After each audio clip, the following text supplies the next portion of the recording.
Hello everyone, चलिए आज की क्लास स्टार्ट करते हैं।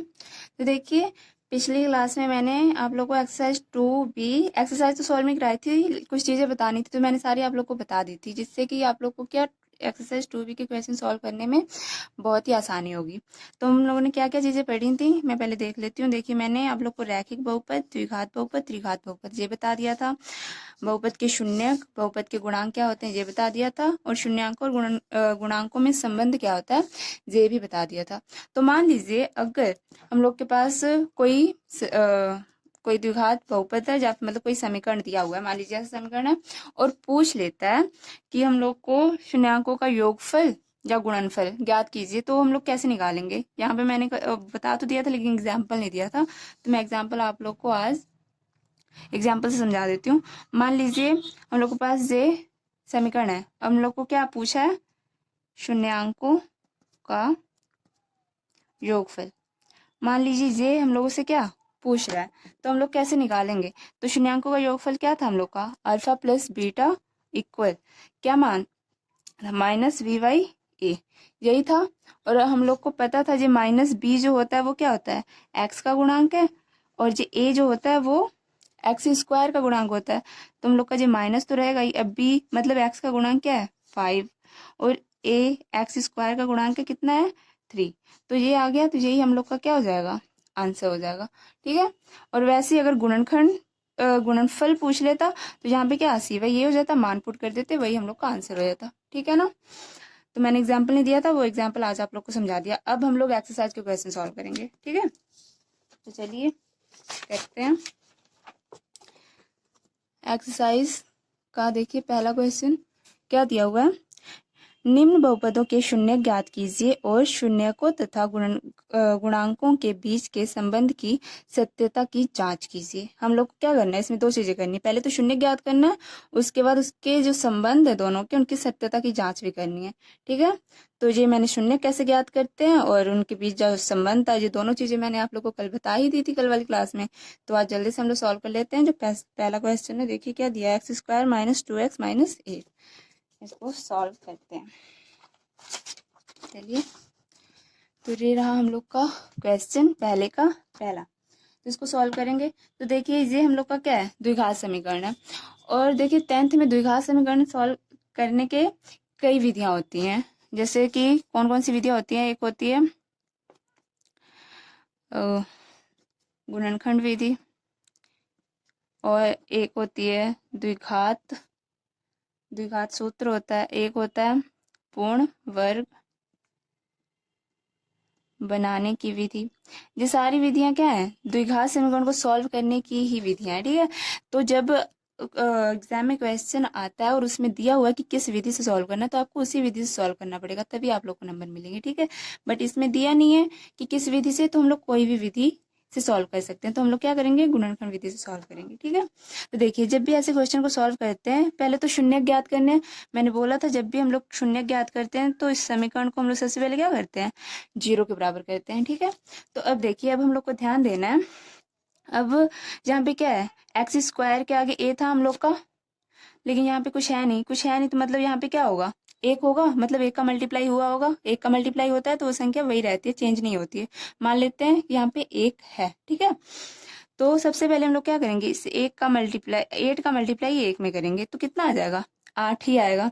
तो अब देखिए हम लोग को ध्यान देना है, यहाँ पे देखिए माइनस है ना, तो हम लोग ध्यान देना है कि दो हम लोग को ऐसी संख्याएं लेनी है जिसका मल्टीप्लाई करने पे क्या आए, 8 आए, और यहाँ पे माइनस है तो घटाने पे 2 आना चाहिए। क्या, एक बार और देखिए, गुणा करने पे क्या 8 आना चाहिए, और घटाने पे हम लोग का 2 आना चाहिए। ठीक है। तो वैसे तो अगर आप लोग क्वेश्चन ये ज्यादा से ज्यादा सॉल्व करोगे तो आप लोग का तुरंत क्लिक हो जाएगा माइंड में, लेकिन अभी मान लीजिए स्टार्टिंग में क्लिक नहीं हो रहा है, तो हम लोग क्या करेंगे, इसको जो ये 8 है ना, जिसका मल्टीप्लाई आने पे 8 आना चाहिए, दो संख्याएं चाहिए, तो इस 8 का हम लोग क्या करेंगे, गुणनखंड कर देंगे। अब गुणनखंड करेंगे तो देखिए हम लोग का इतना आ गया।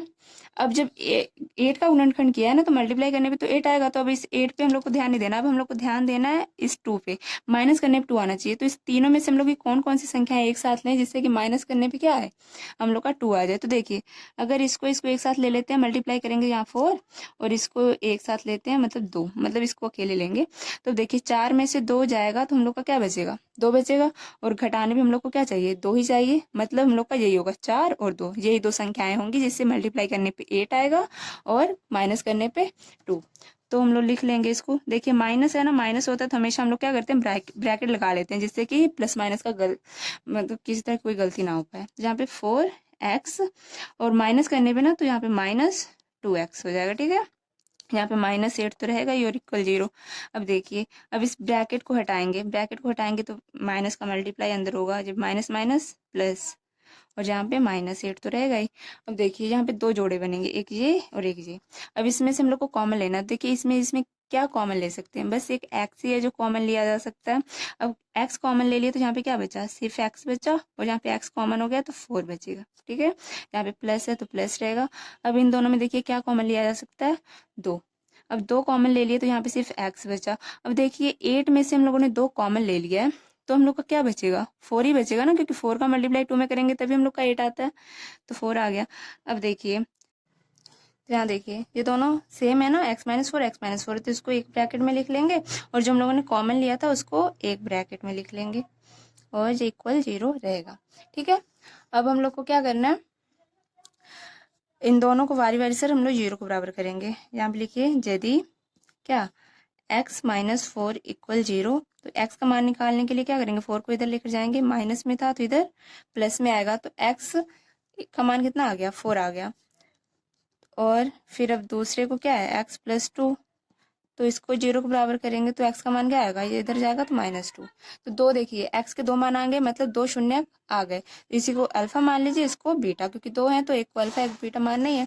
तो देखिए ये शून्य तो निकल गए, लेकिन हम लोग को क्या करना है, इसमें बुक में क्या दिया हुआ है, शून्यांकों तथा गुणांकों के बीच संबंध की सत्यता जांच करनी है।